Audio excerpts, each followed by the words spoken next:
কতদিন হয়ে গেছে বোনটাকে ফোন করি না। একটা ফোন করি।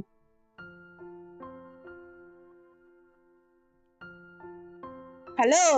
হ্যাঁ রে, কেমন আছিস? হ্যাঁ, ভালো আছিস? বাহ, ভালো।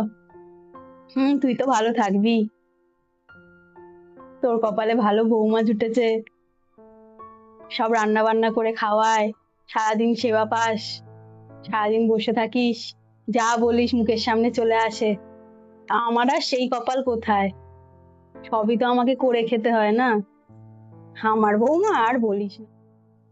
আমার আমারই চলছে আর কি। আর কি বলবো। ঠিক আছে, রাখলাম রে। এই একটু বসলাম, তোকে ফোন করলাম, আর রাতের রান্না করতে হবে আর কি। ঠিক আছে, টিভিটা একটু চালাই। আম, মা, কিছু মনে করবেন না, আসলে আমি তো একটু পড়াচ্ছি, যদি আপনি একটু পরে টিভিটা দেখুন, আমার আর কিছুক্ষণ বাকি, কিছুক্ষণ মধ্যে মধ্যে হয়ে যাবে, তারপর আপনি টিভি দেখুন, কোনো অসুবিধা নেই।